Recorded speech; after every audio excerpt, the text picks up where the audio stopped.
Sunday, December 9th, 2007. A young man equipped with over 1,000 rounds of ammo set out on a killing spree that would target Christians in Arvada and Colorado Springs, Colorado, ultimately claiming the lives of 4 victims.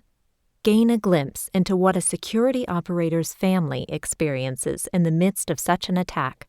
As a defender in your place of worship, this account and the others that will follow in this new series of interviews will help you and your family be ready, willing, and able. Jack Hayford was speaking that day, and I was preparing to move to Los Angeles. And Dad has told this before. It's the one time that he kind of used his position to try to speak to one of the guest speakers and try to get something from them, basically. So he asked Jack Hayford if he would meet with me. So that was at the end of the services. So I was sitting upstairs with Dad, waiting for Pastor Jack to get out of a meeting. And while I was sitting with Dad, he looks at me and says, "If anything goes down today, I'm the only one that's carrying." He was saying that to let me know I'm going to be later. Like, I have to stay until Pastor Jack leaves. But obviously, when things went down, those were the words that were ringing in my head. So I talked with Pastor Jack. It was wonderful. He's a big man, and I've been reading through my journal trying to remember how I processed it as a 19-year-old girl, because how I think of it now is different. So I'm trying to go back to being 19 for the security members that have teen children. The whole world was in front of me, and the Lord was speaking to me clearly.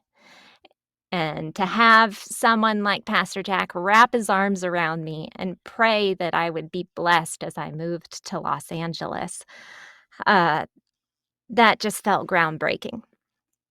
So I left that meeting with him and I went over to the tent, which was the separate building, because 2 of my coworkers were there and I just needed to share my joy with them. So I went to the tent. I spoke with those 2, and in my journal, I wrote down that I just kept feeling like I had to run. And I was in a brand new pair of heels, which the women would know that's pretty significant. So for me to want to run in those heels was really unique. So I ran as fast as I could from the tent to the main building. Found another one of my coworkers there that I just adored that ended up still being in that hallway when the shooting occurred, and my other friends were in the tent when the shooting occurred also and saw a lot of what happened. Told him what happened, and then I just had to run again. And ran clear into the sanctuary, went and sat by Mom. I think she was in section 10. Sat down, smiled at her, and the shots started ringing out. So that's when I froze. Mom grabbed me, pulled me down to the ground.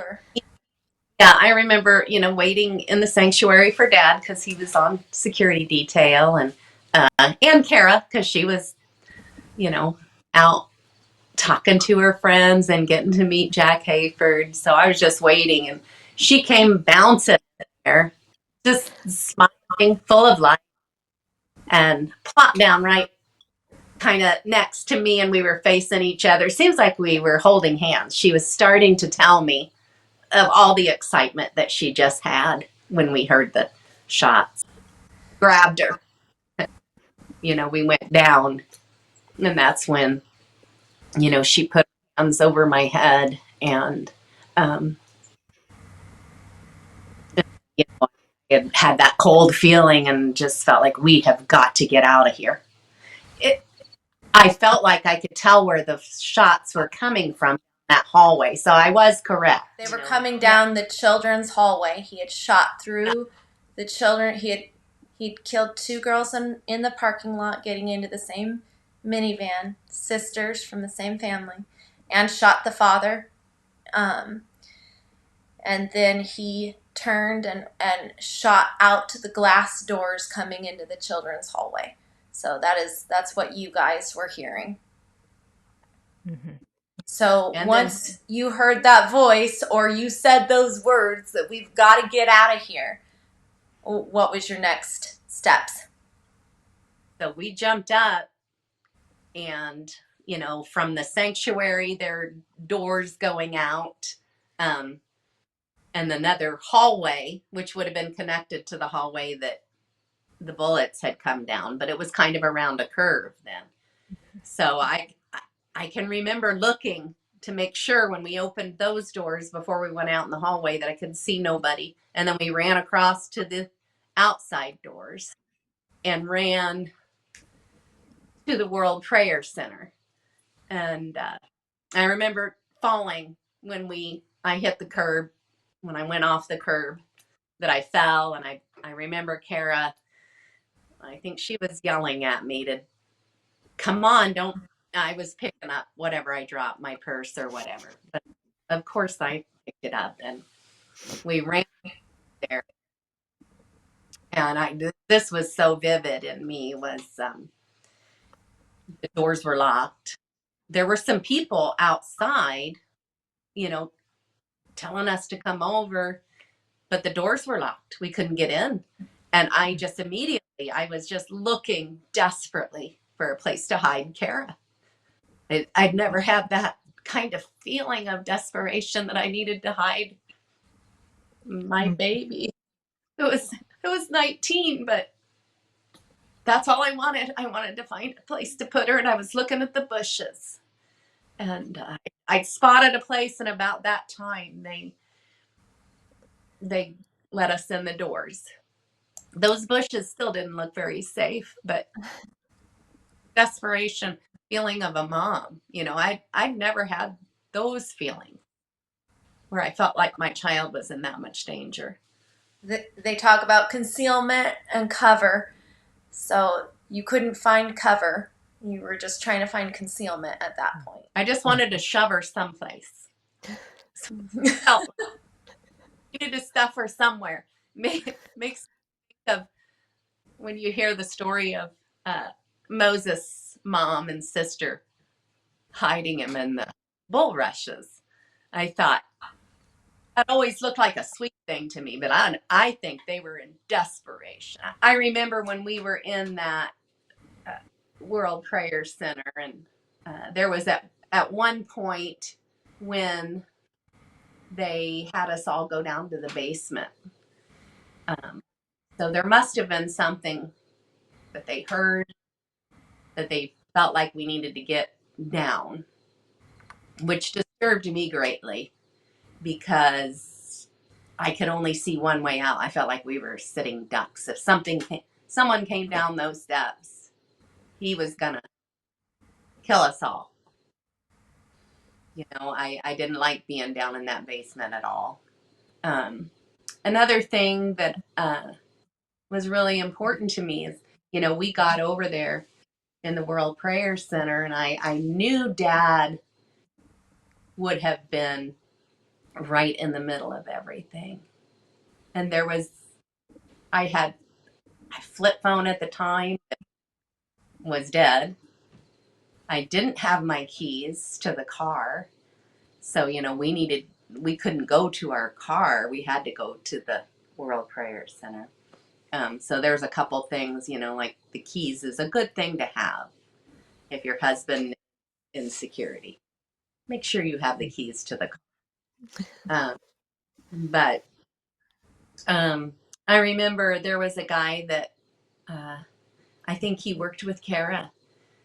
I think Dad had gotten his attention and asked him to go find his wife and daughter.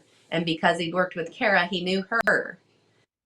And so he came in there, and I was able to talk to Dad then. I never had the feeling that he was hurt or anything. I think my default is always everything's going to be okay. But I needed to talk to him. I needed to hear his voice. We were in there a long time, and then when they finally was clear, they escorted us with a police escort, all here and their long guns out to One our family at a time. one family I at a also written down in my journal that I was apparently saying, my dad, my dad, my dad. I know I was terrified for Dad. Even with my breathing and my fear, it was centered on Dad. So I think we were all focusing on who we felt like, Mom had to protect me. That's where her focus was. Is where it should be. I didn't have anybody to protect. I just knew that Dad was going towards the gunshots. And I knew he would do anything to stop it. There was not a doubt in my mind. So that was scary for me. And I remember when that coworker came down, and he had a radio on because he was on duty that day. He was working that day. So it was through the radio that he had found out that Dad was okay and let me know.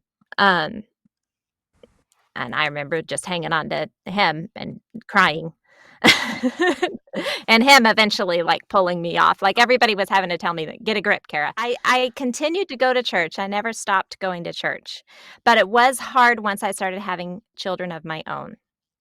There was a time there where, especially depending on how a church was set up, we went to one church where the children's department was completely separate. It was a completely separate building from the main sanctuary. Those were very hard things for me to do, to leave my babies, and I'm sure you felt that, Shanna, pretty immediate with New Life. Probably not to the same extent as you, but yes, and I still feel it today. That's important to me. Mm-hmm. Yeah. Yeah. I that about my grandbabies, Shanna's girl, after that being back there. Yeah. And because I worked at New Life, then, I was there right after. So I saw all the boot marks on the children's department doors from the SWAT team that had gone through. I saw all the broken door handles. The evidence was everywhere that something had happened. So that goes back to what I would tell people now is it does just take time.